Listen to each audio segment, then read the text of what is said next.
안녕하십니까. PGA 통합농구수를 담당하고 있는 백진기라고 합니다. 자, 오늘은 2022학년도 수시 논술을 어떻게 준비할 것인지, 그리고 어떤 학생들이 어떤 방향으로 또 준비해 나가는 것이 보다 더 최적화된 방법이 될 것인지, 그것을 중심으로 해서 어머니들께 이 전체적인 설명을 드리고자 합니다. 올해 직접적인 설명회가 지금 불가한 상태이기 때문에 이런 어떤 방향으로, 이런 방법으로 진행할 것이니까 양해해 주시고 잘 들으시고 여러분 어머니들 자제분들의 또는 올해 어떤 입시 전략을 잘 이렇게 준비를 하셔서 내년 이맘때 아주 훌륭한 성과 있는 결과물을 이렇게 성취하시면 좋을 것 같습니다. 자, 여기 나와 있는 대로 이제 2022학년도 수시 논술과 관련된 그런 내용인데요. 제가 원래 이 입시와 관련된 솔루션이라고 할까, 그건 크게 한 4가지 정도로 지금 해마다 준비를 하고 있습니다.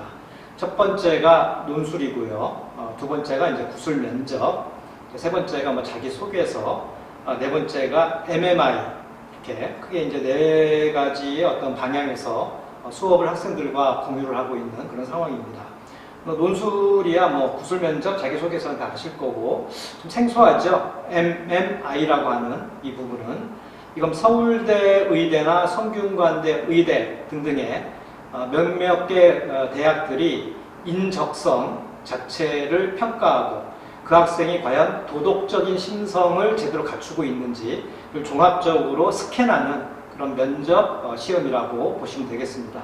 그래서 이 부분은 뭐 이과 학생들에게 국한되어 있는 부분이기 때문에 현재 저는 이 수업은 이제 대치동에서만 수업을 진행하고 있고요. 목동에서는 하지 않는 관계로 인해서 4번 이 MMI는 좀 빼고요. 그 다음에 이제 구술 면접이나 자기소개서의 어떤 경우에는 때가 되면 그와 관련시켜서 또 다른 어떤 간단한 강의, 어떤 그 설명회 내지는 간담회 식으로 진행할 예정이니까 그렇게 참고하시면 되겠습니다. 따라서 오늘은 전체적으로 이렇게 논술을 중심으로 해서 내년, 그러니까 올해가 이제 벌써 이제 올해가 된 거죠. 2022학년도 어떻게 준비해 나갈 것인지 거기에 대한 전반적인 설명을 객관화시켜서 간단 명료하게 말씀드리고자 합니다. 현재 제가 마스크를 쓰고 있지는 않은데 제가 단독적으로 카메라 앞에서 지금 이 강의를 좀 녹화 중인 것이기 때문에 일단은 편의상 마스크는 벗었다, 이렇게 양지해 주시면 되겠습니다. 일단 이제 두 번째 나와 있는 논술 강의 시간표인데요. 올해는 작년이랑 똑같습니다. 그러니까 목요일 6시부터 10시, 그 다음에 일요일 1시부터 5시, 그 다음에 6시부터 10시 이렇게 진행될 예정입니다. 제 강의의 가장 도드라진 특징 중에 하나가 뭐냐면 이 처음에 시작을 할 때 그리고 중간 단계까지는 통합 논술로 진행합니다. 그래서 특정 대학을 중심으로 해서 그 유형에 맞게끔 논술을 준비하는 방향 내지는 방식이 아니라 말 그대로 통합 교과 논술이라고 얘기를 하거든요. 현재 우리 학생들이 시험을 봐야 될 논술 유형이 거기에 맞게끔 하기 위해서는 이 통합적인 어떤 수업이 불가피한 그런 측면이 있습니다. 이건 조금 있다가 조금 더 이렇게 상세하게 말씀드리는 바가 있을 텐데 좀 크게 진행을 하고 여름방학 때까지는 아마 이런 통합교과형으로 통합적 논술 수업이 진행될 예정이고요. 여름방학이 지나자마자 이제 전체적으로 각 대학별로 연세대면 연세대, 성균관대면 성균관대, 기타 등등의 어떤 대학으로 개별화시켜서 특정화, 특화시켜서 수업이 진행된다, 이렇게 이해하시면 되겠습니다. 자, 그 다음에 수업 구성은 여기 적혀 있는 대로 4시간 수업으로 이렇게 진행이 되는데요. 전반부 2시간 동안은 주제 강의 및 논제 분석이 이루어집니다. 이때 주제 강의라고 하는 것은 자주 다루어지는 어떠한 문제뿐만이 아니라 전반적으로 논술에서 꼭 알아두어야 할 핵심적인 테마들이 있어요. 토픽들이 있는데 그 내용을 중심으로 해서 논제와 연결시켜서 설명하는 내용이라고 보시면 됩니다. 그래서 2시간 플러스 마이너스 30분 정도 시간이 소요될 예정입니다. 나머지 이제 2시간 동안은 학생들의 논술 쓰기가 있게 됩니다. 이때 이제 다시 쓰기나 뭐 자기 주도적인 어떤 셀프 첨삭, 그 다음에 1대1 대면 첨삭, 그 다음에 공개 첨삭 이런 등등의 것들이 다양하게 이루어지는 어떤 방향입니다. 그래서 저는 1시간, 4시간 동안에 일주일에 이제 이 한 번만 하는 거잖아요. 1회 수업인데 이때의 학생들이 그 주에 해야 될 모든 부분은 이 4시간 동안 집약적으로 압축시켜서 수업이 진행이 됩니다. 따라서 저 같은 경우에는 기본적인 측면에서 과제물이 없습니다. 그래서 이제 아마도 이런 고민들이 많이 있을 거예요. 내신 준비도 빡세고, 그 다음에 정시를 중점으로 해서 그 지향성을 갖고 있는 학생들도 정시 준비가 만만치 않을 텐데, 과연 논술이랑 같이 이게 양립이 가능한지, 병행이 가능한지에 대해서 궁금하신 점이 있을 텐데, 이 4시간 일주일에 4시간 동안의 수업 자체는 사실상 큰 부담을 갖지는 않습니다. 뭐 과제물이 있고 그것이 이제 집에서 몇 시간 동안 해야 될 부분이라고 한다면 그 자투리 시간을 내서 그 시간 안에 그런 모든 부분들을 다 자기 어깨에 짊어지고 가기는 좀 어렵겠죠. 그러나 이 4시간 동안 완성도 있게 완결성을 갖는 수업 구조는 사실상 다른 공부랑 크게 충돌치 않습니다. 서로 이렇게 충돌해서 모순관계에 빠지지 않아요. 더군다나 지금 이제 막판에 이제 학생들이 이렇게 대학에 지원하는 어떤 상황을 보게 되면 뭐 내신을 중심으로 해서 학종이나 준비했던 학생, 그 다음에 정시 준비로 갔던 학생, 나중에 보면 이 수능 여부에 따라 달라지고 3학년 1학기 내신의 결과에 따라 달라지긴 하겠지만 기본적인 면에서 이 논술을 준비하지 않으면 선택지가 대폭 줄어들게 됩니다. 저는 과감하게 말씀드리자면 논술은 선택지가 아니라 필수입니다. 이거는 하나의 선택해야 될 어떤 부분이 아니라 필수적으로 해야 돼요. 더군다나 4시간 동안에 그 작은 시간을 할애해서 그 시간 안에 모든 것을 끝낸다라고 하는 것, 그 과제물이 없다라고 하는 것은 이것이 갖고 있는 나름의 어떤 그 가성비, 이걸 따질 수 있다라고 하는 것이죠. 그래서 이제 뒤늦게 파이널 할 때 아무런 대비가 없는 학생들이 와서 이제 파이널 수업을 듣는 경우도 있기는 합니다. 뭐 그것도 뭐 가상한 어떤 그 선택이기는 하죠. 그러나 그 정도의 어떤 부분 갖고서 사실상 논술을 대비한다라고 하는 것은 조금 어려울 수밖에 없는 그런 실정인 거죠. 그래서 이제 어머니들도 이제 그런 그 부모님도 그런 어떤 고민들을 많이 하실 텐데, 원래 논술이라고 하는 것은 어느 정도 자기 재능이 필요하고 그런 어떤 그 이야기를 많이 합니다. 그렇지만 논술은 글쓰기 중에서도 재능에 의존하지 않죠. 우리가 흔히 재능이라고 했을 때는 그 제자가 보여주는 것처럼 타고난 어떤 선천적인 자기 DNA에 어떤 각인되어 있는 그런 재능을 이렇게 얘기하는 경우가 많이 있는데, 논술은 지적 훈련의 결과로서 글을 쓰는 내용입니다. 그 뭐 글쓰기 중에서는 뭐 문학을 작품을 쓴달지 이런 등등의 것들은 상당한 재능적 요소가 필요하죠. 그렇지만 이 논술이라고 하는 것은 논리적 글쓰기, 증명하는 글쓰기이기 때문에 재능과는 상관이 없습니다.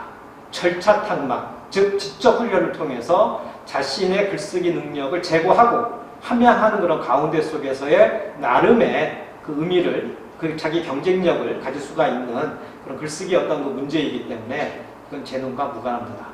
그래서 1년 동안 뭐 중간중간에 뭐 기말고사나 중간고사 때는 다 휴강이 들어가는 어떤 상황이지만 꾸준하게 일주일에 한 번씩 4시간 동안 준비해 나가시면 막판에 대학 지원을 할 때 의외의 어떤 그 성과를 가져다 줄 수도 있는 거고, 더군다나 선택지가 넓어지기 때문에 그만큼 심적 부담도 줄일 수가 있다. 이렇게 이해하시면 좋겠습니다. 자, 그래서 그 1회 이런 식의 어떤 수업이 진행이 되고요. 그 다음에 이제 1년의 어떤 수업 구성이라고 하는 것은 이제 단계적으로 진행이 됩니다. 통합교과 형식으로 단계적으로 진행이 되는데, 거기 나와 있는 것처럼 시즌 1, 2, 3, 요 단계, 이 시기에는 주로가 통합교과형으로 논술 문제에서 나오는 6가지 유형이 있는데요. 그걸 종합적으로 정리하는 그런 어떤 그 부분. 사실상 이때는 뭐 온고지 사용법, 띄어쓰기, 붙여쓰기, 심지어는 학생들의 글씨체, 왜냐하면 글씨체라고 하는 것을 모든 대학이 채점 대상에서 제외시킨다라고 일단은 공개적으로 표명을 합니다. 그러나 글쓰기라고 하는 것이 독자를 겨냥하는 것이고 사실상 의사소통의 일환이기 때문에 글씨체가 나빴을 경우에는 그만큼 가독성을 떨어뜨리죠. 그래서 제가 제일 신경 쓰는 것 중에 하나가 글씨체라고 보시면 되겠습니다. 그래서 요즘 학생들이 실제 뭐 대부분 워드에 이제 자료를 갖다 만들기도 하고 소논문을 거기다 작성하기도 하고 그다음에 실제 이제 뭐 원고지에다 쓰는 경우는 거의 없잖아요. 뭐 성인들도 마찬가지긴 하겠지만 그러나 그런 어떤 부분 때문에 글씨체가 가면 갈수록 조금 저하되는 그런 측면이 있어요. 그래서 이 수업 때 뭐 글씨체까지 다 포함시켜서 학생들에게 끊임없이 자극을 주고 합격이라고 하는 것 자체는 상당히 쉽지가 않은 그런 전형 중에 또 하나가 논술이기 때문에 그런 점에서의 모든 것들을 갖춘 최소한의 기본적인 것들은 갖춰야만 실전에 가서 자기 답안의 경쟁력에서 비교 우위를 점할 수 있다고 하는 측면에서 그 점을 학생들에게 계속적으로 각인하고 같이 공유를 하고 부족한 점들을 이렇게 피드백하는 과정 속으로 이렇게 학생들과 함께 진행해 나간다 이렇게 보시면 되겠습니다. 그 다음에 이제 요 시즌 4번째 때에 주로 이제 파이널 수업이 진행이 되는 거죠. 이것도 역시 이제 대학별로 나누어서 파이널 수업이 진행되는데 아까 제가 말씀드렸던 것처럼 요 시즌 3번 이 3시즌에서 제한적이지만 대학별로 조금씩 나뉘기는 해요. 왜냐하면 올해 기준으로 봤을 때 수능 전에 보는 대학이 몇 군데 있습니다. 올해는 7군데가 있었는데 이 코로나19 사태로 말미암아서 그 중에서 2개의 대학이 수능 이후로 미뤄졌죠. 연세대랑 경기대 미뤄져가지고 상당히 학생들이 나중에 이제 그 원서 접수를 할 때 상당히 이제 좀 고민을 많이 했던 그런 어떤 부분이기도 한데 이때 그 수능 전에 보는 대학 때문에 일부 대학이 사실상 개강을 파이널로 진행을 해야 됩니다. 그래서 올해 같은 경우는 저 같은 경우는 성신여대를 중심으로 해서 이때 했었는데 많은 학생들이 모였고 그렇게 준비를 해야만이 주로 이제 10월 초에 시험이 있을 예정인데 그때의 그 대학에 대해서 충분히 대비할 수가 있는 거겠죠. 그러고 나서 이제 요 9월, 12월 이때쯤에 이제 완전히 대학별로 분리가 돼서 이제 그 파이널 수업으로 해서 실전에 가서 어떤 식으로 글을 쓸 건지 이 부분에 대해서 완전히 시뮬레이션 방향으로 직접 경험할 수는 없지만 간접 체험의 어떤 방식으로 해서 진행한다 이렇게 보시면 되겠습니다. 자, 그 다음에 이제 이 원리 중심의 수업 제가 제일 강조하는 수업 중에 하나입니다. 그 논제는 아무렇게나 나오는 게 아니에요. 그리고 뭐 논제라고 하는 것이 다방면에 걸쳐서 수단 유형이 있을 수도 없습니다. 논술이라고 하는 것은 논리적으로 글쓰기 하는 거고 논리적인 그 증명의 어떤 내용으로서 논제가 요구하는 그리고 논제와 결부되어 있는 제시문과 결합시켜서 어떻게 이 문제를 출제하는 건지 거기에 따라서 나뉘어지는 거기 때문에 아무 문제랑 마구잡이로 낼 수는 없죠. 주관식 문제처럼 서술형 문제처럼 낼 수는 없잖아요. 그러니까 총 6가지 유형이 있습니다. 그래서 요약형, 비교대조형, 그 다음에 자료분석형, 그 다음에 설명해석형, 평가 논평형, 자기견의 제시형 이렇게 크게 6가지 유형으로 나누어질 수 있는데 최근에 자기견의 제시형은 거의 나오지 않습니다. 이 부분은요. 다만 성신여대 2번 문제 아니면 성균관대 4번 문제 아니면 서강대 2번 문제에서 간혹 가다가 자기견을 쓰라고 하는 문제가 나오기는 합니다. 그렇지만 비출도가 높지는 않아요. 이제 제한된 수준에서 문제가 나오기 때문에 그래도 준비를 할 수밖에 없죠. 그래서 요 자기견의 제시형 같은 경우에는 제 전체 일정상 3학년 1학기 중간고사 끝나고 아주 간헐적으로 다루면서 만약을 대비하는 그런 수업의 어떤 그 방향으로 진행이 됩니다. 그래서 요거는 좀 개방형 논술이라고 얘기를 하죠. 약간 학생들의 창의성을 측정하는. 근데 요 첫 번째부터 이 5번째까지의 이 5가지 유형 같은 경우에는 완벽한 정답형입니다. 정답이 있는 문제죠. 대학 그 출제위원장이 가끔 그렇게 얘기를 하죠. 논술은 정답이 없다 이렇게 얘기를 하지만 천만의 말씀입니다. 어쨌든 방향이 있고 제시문과 주어져 있는 문제에 따라서 어떻게 거기에 맞게끔 쓰느냐라고 하는 출제자의 의도에 맞추는 글쓰기가 대단히 중요하게 선행 조건이 되는 것이기 때문에 정답형이 아닐 수가 없어요.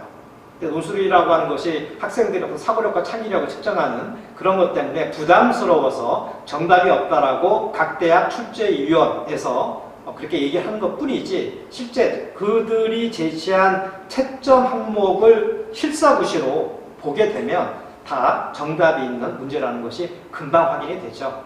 그래서 이 부분은 정답형인데, 이게 정착된 지는 그닥 오랜 시간이 이렇게 전에 이렇게 된 것은 아니에요.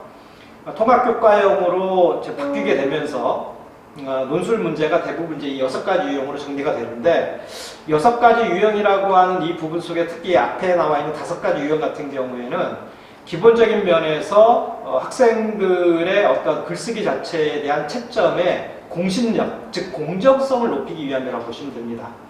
만약에 이게 그 밑도 끝도 없이 채점위원에게 모든 것을 일임하게 되게 되면 어떤 문제가 발생하냐면, 그 채점자의 주관적인 선호도, 호불호에 의해서 학생들의 답안이 주관적으로 채점될 가능성 혹은 위험성이 높아집니다.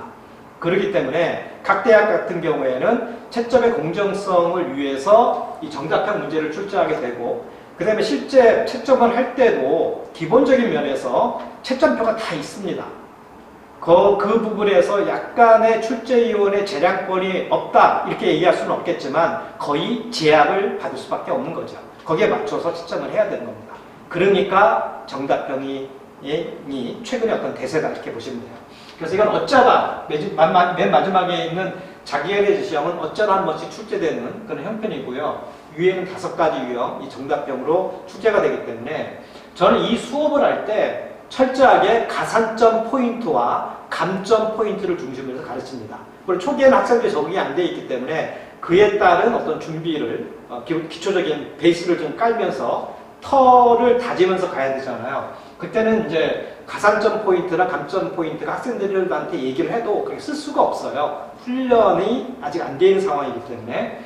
그래서 이 요약형부터 평가 논평형까지 어떻게 해야 다른 학생보다 단 1점 내지는 2점이라도 더 받을 수 있겠는지, 그 점에서 가산점 포인트와 감점 포인트를 중심으로 해서 거의 아까 말씀드렸던 것처럼 시뮬레이션식으로 해서 진행을 이렇게 하게 된다, 이렇게 보시면 되겠습니다. 그런 점에서 이제 요 부분들을 갖고서 이제 아까 말씀드렸던 그 시즌, 4단계 어떤 시즌 동안 계속 요약형부터 쭉 이렇게 진행을 하면서 그 쓰는 요령이나 거기에 대한 반복적인 학습, 그에 대한 어떤 리라이팅, 이 모든 것들을 종합해서 진행을 한다 이렇게 보시면 되겠습니다. 근데 이렇게 얘기를 하면 굉장히 학생들이 또 부담스러워해요. 근데 부모님들이 제일 명심하셔야 될 한 가지 중요한 그 팁이 있다라고 한다면, 논술은요 100점 맞고 들어가는 시험이 아닙니다. 90점 이상 맞아야 또 합격하는 시험도 아니라는 얘기입니다. 그 얘기는 뭐냐면, 어차피 누구나 글을 쓸 때 우리가 전지전능한 신이 아니라 인간이잖아요. 실수가 있을 수밖에 없는 겁니다. 따라서 아주 높은 고득점을 받으면 좋기는 하겠으나 그렇다고 해서 그 학생들만 합격되는 것은 아니에요. 어차피 상대편 거로 할 것이기 때문에. 한 가지 사례를 들자면 서강대 같은 경우에는 합격선이, 이거 서강대 직접 발표한 내용입니다, 한 60점대 중반입니다. 그러니까 상당히 낮은 점수죠. 그 다른 대학은 그보다 조금 높은 수준에서 이 합격선이 이렇게 결정이 되는 그런 상황인데, 그건 뭐 서강대 문제가 좀 까탈스러운, 아니면 뭐 다른 이유 때문에 그런 어떤 측면이 있긴 하겠죠. 그 얘기는 곧 완전 무결하게 쓰는 것은 아니다. 그러면 서강대 기준으로 60대 중반이 합격선이라고 본다면 많은 학생들이 틀리게 될 텐데, 그러면 틀렸다라고 하는 것, 글쓰기의 오류 자체를 부분적으로 상쇄시키면서 많이 할 수 있는 부분이 바로 가산점 포인트인 거죠. 그래서 완벽하게 쓰는 건 불가능해요. 이게 문제 1번부터 선지 1에서 5까지 이렇게 정해가지고 보는 수능 시험이 아니잖아요. 첫 글자부터 마지막 문장의 마침표까지 자기가 자기 주도적으로 시험장에서 쓰고 나와야 될 부분이 있기 때문에 누구도 완벽한 글을 쓴다라고 하는 것은 불가능합니다. 그렇기 때문에 그 정도의 어떤 선에서 합격선이 결정이 되고 어떤 학교는 뭐 70점대, 어떤 학교는 80점대 이렇게 결정이 되는 거지 90점대를 훨씬 이렇게 넘어서는 그런 합격선을 결정하는 그런 대학 같은 경우에는 아주 문제가 쉽거나 아주 교과서적인 그런 수준에서만 내는 약간 뭐 하위권 대학이라고 보시면 되겠죠. 그 대학에서는 가능하겠지만 대부분의 대학은 하위권 일부 대학이랑 중위권, 상위권 그 일부 그 대부분의 어떤 대학 같은 경우에는 그 선에서 되는 것이기 때문에 이 부분을 굉장히 잘 숙지를 해야 돼요. 실전에서 자기가 지금까지 준비했던 이 모든 것들을 총망라를 해서 그거를 자기 답안지에 다 쏟아내야 되는 겁니다. 그랬을 때에 가산점 포인트가 형성이 돼서 설사 자기가 일부 오류가 있다 할지라도 그것을 만회하고 그 다음에 그 이상의 것들을 또 더 점수를 플러스 알파로 받을 수가 있는 거기 때문에 옆에서 열심히 글을 쓰고 있는 다른 어떤 경쟁하고자 하는 학생들에 비해서 자기 답안의 어떤 수준과 그 질적인 어떤 높이를 보다 더 이렇게 고양시킬 수 있는 어떤 부분이 될 수 있다라고 하는 것이죠. 그래서 그런 식으로 이 어떤 6가지의 어떤 뭐 유형을 중심으로 진행을 하고 이거는 이제 첫 시간부터 학생들이 우리가 수업이 시작하게 되면 첫 시간부터 이 부분은 끊임없이 숙지를 시키고 주지를 시키면서 진행할 예정입니다. 이렇게 부모님들께서 이해하시면 좋겠습니다. 자, 그 다음에 이 통합 논술이 절대적으로 필요한 이유, 조금 이게 글이 좀 잘 안 보이실 텐데요. 제가 이 자료는 별첨으로 해서 동영상 강의 올릴 때 같이 이렇게 넣는 걸로 이렇게 하겠습니다. 여기 지금 사례로 나와 있는 대학이 3군데 대학입니다. 아주 제한적으로만 요거만 설명드리는 거. 이외에도 굉장히 가지수가 많습니다. 이게 지금 문제 1번, 그러니까 그 성균관대 문제 1번, 그 다음에 경희대 사회계열 문제 1번, 그 다음에 외국어대 인문계열 사회계열 막론하고 문제 1번을 보시게 되면 이게 이제 비교 대조형 문제입니다. 아까 6가지 유형 중에서 비교 대조형 문제가 있었는데 이 비교 대조형 문제는 전국에 있는 모든 대학들이 문제가 3개가 나오든 문제가 2개가 나오든 문제가 1개가 나오든 무조건 포함되는 빈출도 100%를 자랑하는, 그러니까 6가지 유형 중에서 무조건 나오는 그 문제 유형이 비교 대조형이라고 보시면 되겠습니다. 그 비교 대조형이라고 하는 것은 3가지 유형이 있어요. 양자 비교, 즉 2개의 제시문을 상호 비교하는 그 비교 방식입니다.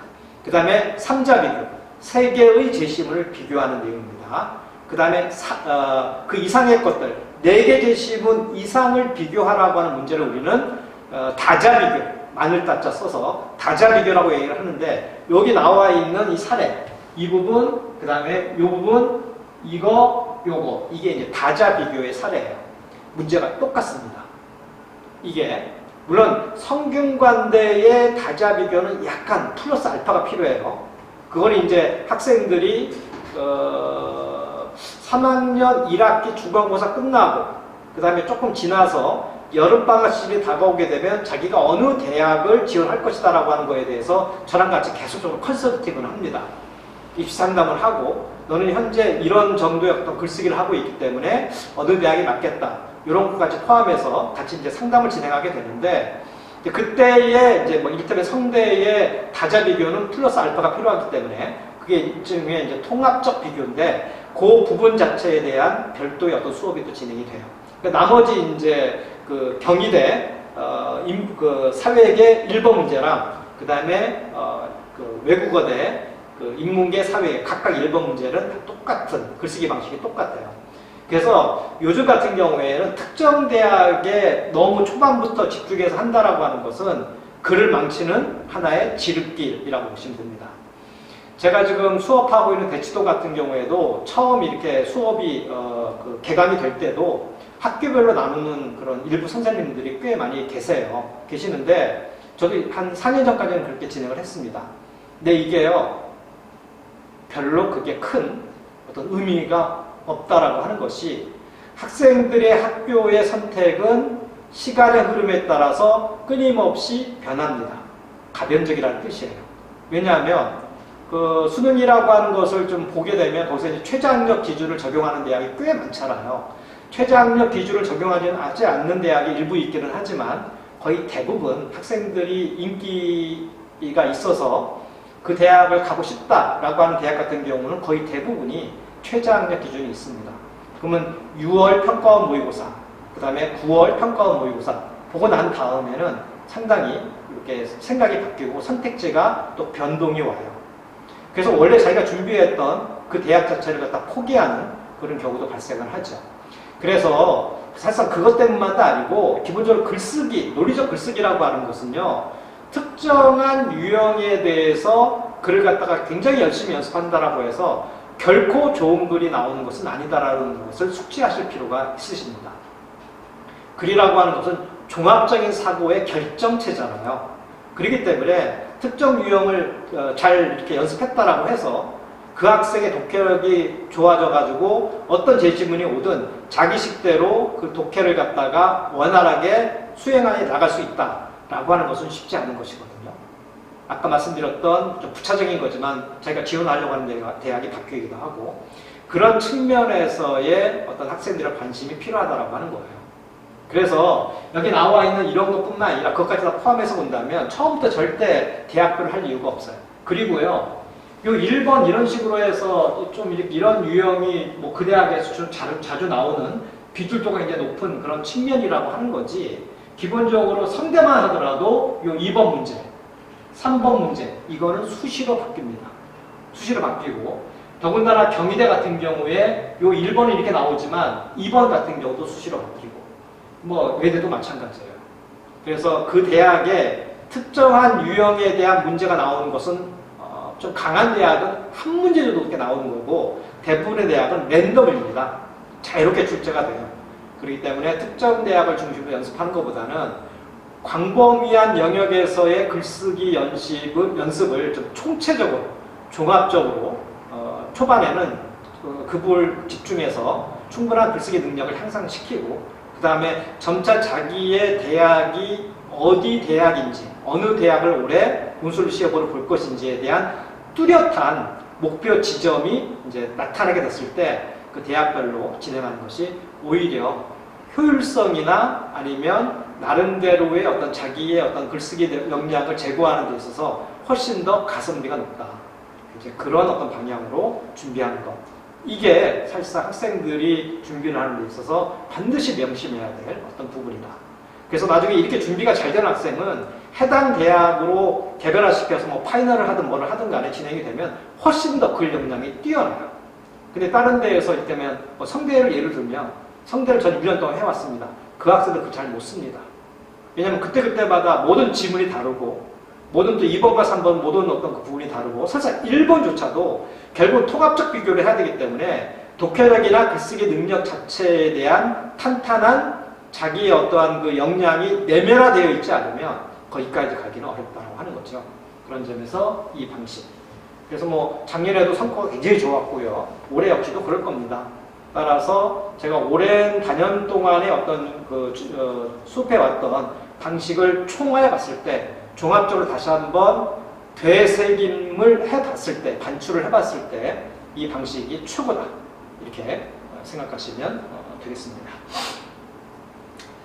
자, 그 다음에 이제 원리 중심 수업 두 번째인데요. 이 부분은요, 한마디로 독해의 원리, 글쓰기 원리예요. 이건 이제 다 설명드릴 수가 없습니다. 굉장히 복잡하기 때문에. 그래서 이 부분은, 어찌 본다면 이 국어, 그러니까 부모님들께서 제일 고민하시는 것 중에 하나가 뭐냐면, 우리 아이는 국어, 수능 국어 영역, 성적이 별로 안 좋아서, 논술도 좀 힘들 것 같아요. 이렇게 고민이나 고충을 토로하시는 부모님이 계신데 이게 정확하게 일치하지 않습니다. 아까 제가 말씀드렸던 원리예요.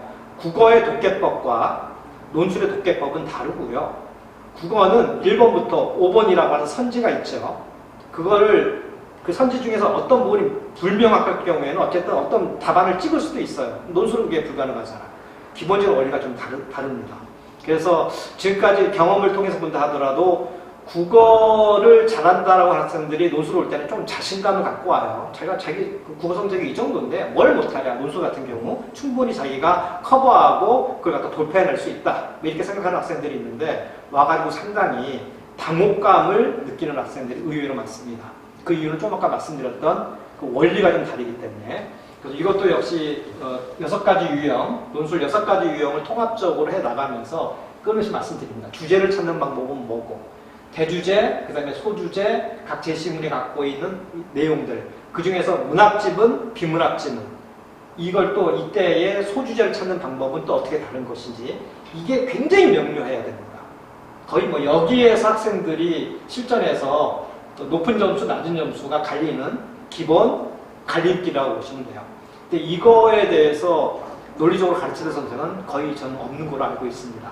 이게 제가 한 7년 전부터, 8년 전부터 한 모델화 시켜서 지금 학생들에게 가르치고 있는 어떤 방식인데 최고의 어떤 그 효과를 발휘하죠. 그러니까 이것만 정확하게 숙지를 하면 사소한 부분에 실수해가지고 논점 일탈이나 논제 일탈돼서 오류를 범할 가능성은 거의 제로에 가까워지는 어떤 부분이죠. 굉장히 중요한 정보. 이거 뭐 첫 시간부터 학생이랑 같이 공유하면서 또 진행할 내용이니까요. 그거는 이제 학생들이랑 나중에 대면 수업을 할 때 그때 구체적으로 이 설명을 드릴 겁니다. 최고의 어떤 그 글쓰기의 논술의 원리다 이렇게 보시면 되겠습니다. 자, 그 다음에 이제 마지막으로 교재 내용인데요. 저희 교재는 굉장히 두껍게 나갑니다. 해설지, 그 다음에 그 논제에 대한 예시답안, 그 다음에 저한테 배웠던 학생들 중에서 합격자 답안을 제가 복귀한 답안이죠. 시험이 끝난 다음에 합격한 다음에 복귀한 합격자 답안, 그 다음에 각 대학 논술고사 유의사항 하나씩 다 짚어갑니다. 가장 높은 대학인 여수대부터 쭉 이렇게 할 때마다 그 대학별로 필기도구는 뭐 이것까지 다 포함시켜서 이렇게 진행을 할 그런 예정이에요. 그래서 각 대학 논술고사 유의사항, 그 다음에 필요에 따라서는 학생들이 꼭 알아둬야 할 빈투도가 높은 그런 어떤 테마들이 있어요. 사실과 가치의 문제랄지, 아니면 그 정당성과 공정성의 문제랄지 몇 가지 자주 나오는, 해마다 한두 문제는 꼭 나오고 있는 그런 주요한 어떤 그 테마들이 있는데 거기에 대한 심한 읽기 자료나 배경 지식과 관련된 컨텐츠죠. 그 부분들을 학생들에게 나누어 드리기도 하고요. 필요하다면 이제 채점표, 평가표, 이거는 각 대학에서 이렇게 채점하는 거예요. 여러분들 이번에 글을 썼지? 자기 글 한번 봐보세요. 그러면 이 채점표의 입장에서 봤을 때 대충 몇 점 정도 나올지 한번 계산해 보시겠습니까? 이런 식으로 학생들의 어떤 긴장성을 높이는 데 있어서 굉장히 좋은 방식이죠. 이거를 제가 절대 주관적으로 하지 않습니다. 철저하게 그 대학이 발표했더라도 제가 조금 더 세부안을 더 만들어서 그걸 갖다 좀 추가하는 내용을 포함해서 엄정하고도 실증적이면서도 객관적으로 채점할 수 있게끔 이 평가표를 나눠주면서 학생들 스스로가 자기 피드백을 할 수 있는 어떤 부분이 되게 합니다. 이게 가능한 이유는 저는 첨삭선생을 쓰지 않아요. 제가 직접 전 학생 모두를 서면첨삭으로 일단 먼저 해가지고 수업이 시작되기 직전에 싹 나눠줍니다. 수업할 때는 학생이 자기 글 보고 설명을 들으면서 끊임없이 체크하게 만들어요. 이게요, 그 서면첨삭의 거의 3배, 4배 이상의 효과를 가져옵니다. 왜냐하면 학생들이 서면첨삭을 하게 되면 그냥 그 서면첨삭 본 걸 갖고서 대충 판단하고 이런 거구나. 근데 그거를 절대 자기화가 안 됩니다. 자기 글을 최종적으로 확인하고 자기 글을 통해서 더 나은 피드백을 가지기 위해서는 수업 해설 강의 들을 때 자기 글을 보면서 직접적으로 체험을 해야 됩니다. 그래야만 오류가 빨리 발견되고, 근데 뭐 서면첨삭이나 대면첨삭 이것만 국한시켰을 경우에는 그럴까 보구나. 내가 이 부분을 잘 썼고 이 부분은 뭐가 부족하구나. 그것으로서 끝나게 됩니다. 결코 그게 내면화가 안 돼요. 자기화가 안 된다는 뜻입니다. 그래서 저는 수업 전에 반드시 학생들에게 썼던 그 부분을 제가 서면첨삭을 했을 때 나눠주고 그 다음에 그걸 통해서 자기 피드백을 하고 모자란 부분, 잘된 부분, 마치 수능에서 오답노트 하듯이 그렇게 한 다음에 제가 학생들이 다시 쓰기 하거나 아니면 또 글 쓸 때 한 사람씩 불러서 대면 첨삭을 하게 되는 거예요. 이걸 단계적으로 본다면 총 4단계의 피드백이 종합적으로 이루어지는 거다. 서면 첨삭을 달랑 주고 뭐 둘러다가 뭐 대면 선착하고 그냥 끝내버리고 이런 방식이 절대 아닌 거죠. 보다 입체적이고 보다 종합적인 학생들이 갖고 있는 역량과 실력을 완전히 스크린할 수 있는 스캔할 수 있는 그런 어떤 식으로 진행하는 부분이기 때문에 효과 만점이죠. 자, 그런 부분. 그 다음에 시사 쟁점 분석 자료도 간혹가다 나눠줍니다. 이거는 이제 전체 파이널 직전에 종합적으로 해서 나눠주기도 하는데요. 어떤 그런 부분에서의 어떤 의미라고 이렇게 보시면 됩니다. 시사 쟁점이 나오는 대학이 많지는 않아요. 최근에는. 그걸 집중적으로 출제하는 대학이 수능 전에 보는 성신여대라고 보시면 되겠습니다. 일부 대학도 살짝 시사 쟁점과 관련된 어떤 그 내용이 나오기 때문에 그것까지 겨냥을 해서 제가 아주 간결하게, 그렇지만 핵심적인 논점을 잘 이렇게 잡은 그런 자료를 만들어서 학생들에게 종합적으로, 개별적으로 이렇게 배포하게 된다라고 이렇게 보시면 되겠습니다. 그래서 이제 뭐 해설제 이시다마 부분을 더 이렇게 말씀드리려고 했었는데 너무 이게 길어져가지고 그걸 이렇게 뺐어요. 그 파워포인트 이 자료에서 빼가지고 이건 나중에 학생들이랑 지적을 같이 연결시켜서 이렇게 결부시키는 걸로 이렇게 하겠습니다. 그 논술 전형은 전반부에 말씀드렸던 것처럼 어차피 그 선택지 일부 최상위 내신을 갖고 있거나 6평, 9평에서 엄청난 그 실력을 발휘했던 학생에게는 선택지일 수도 있긴 하겠지만 거의 대부분 학생들이 어중간하잖아요. 또는 못 미치거나 그랬을 때에 사실상 필수적인 어떤 그 부분으로서의 논술일 수밖에 없는 겁니다. 그렇게 해서 이제 대비를 해서 준비해 나가는 어떤 부분이 되어야 하고, 저 같은 경우에는 이제 여름방학 시즌 그때부터 학생들이랑 컨설팅, 논술과 관련된 상담을 본격적으로 진행을 하게 됐는데, 저는 무조건 상향 지원을 시켜요. 다만 상향 지원이라고 하는 것이 전제 조건은 있습니다. 수능이 너무 안 나오면 모 대학에 자기가 가려고 하는 데는 도대체 이 세계합 6은 못 맞추겠다라고 한다면 지원할 수가 없죠. 굉장히 어려운 겁니다. 그래서 어쨌든 어느 정도 최저 기준만 맞출 수 있다고 한다면 자기의 내신 성적이나 이런 것들과 무관하게 모든 대학에 대해서 가급적이면 상향 지원시켜서 자기 현재의 내신이나 자기가 정시로 갈 수 있는 대학 대비 한 2단계 등급 정도는 높은 대학을 선택하게 해요. 근데 그게 의외로 해마다 보면 그런 학생들 합격의 합격의 어떤 비율이 상대적으로 높은 어떤 상황입니다. 그래서 그렇게 진행하면서 이제 학생들이랑 같이 내년 2022학년도 논술 입시를 철저히 대비하도록 이렇게 하겠습니다. 마지막으로 러시아의 어떤 대사상가죠. 플레아노프라고 그 사람이 얘기했던 굉장히 유명한 격언이 있습니다. 같은 아침 이슬을 먹으면서도 벌은 꿀을 만들고 그 다음에 뱀은 독을 만든다라고 하는 유명한 격언인데요. 그래요. 제가 또 다양한 학생들 모여있는 한 강의실에서 어떻게 강의를 하든 간에 각자 받아내는 어떤 정도와 수준이나 그 색깔들은 다를 수밖에 없습니다. 그것이 논술 같은 경우에는 장점이 될 수도 있고 단점이 될 수도 있는 것인데, 그것이 어떠한 장점이든 아니면 설사 단점이라 하더라도 그 단점조차도 장점화 시켜서 자기가 본래 갖고 있는 역량, 이 부분들의 어떤 최대치를 발휘하는 그런 학생이 되게끔, 어떤 학생은 벌처럼 꿀을 만들고 아주 달콤한 거죠. 어떤 학생은 벌처럼 침을 만들고 아주 예리하고 날카로운 어떤 관점을, 이런 식인 겁니다. 그런 것들이 다 될 수 있게끔 그 학생들의 개성을 살리면서, 그러나 정답이 있는 논술에 충분히 대비하면서 내년 1년을 저의 어떤 모든 어떤 정열과 노력을, 그 다음에 헌신을 쏟아부을 예정입니다. 맡겨주시면 최선을 다해서 내년 이맘때 좀 지나서 학생들이 웃는 얼굴로 합격 통지서를 받을 수 있도록 최선의 노력을 다하겠습니다. 자, 여기 설명, 2022학년도 제 개인적인 백진기의 어떤 논술 수업의 어떤 그 방향, 계획, 여기는 이 정도에서 마감하는 걸로 이렇게 하겠습니다. 깊게 직접 이렇게 대면했으면 훨씬 더 질문도 많이 받고 좋았을 텐데요. 그렇지 못한 사정이 좀 안타깝기는 하지만 나중에 때가 되면 최소한의 어떤 그 간대배조차도 열 수 있게끔 그렇게 노력을 하겠습니다. 긴 시간 동안 감사드립니다.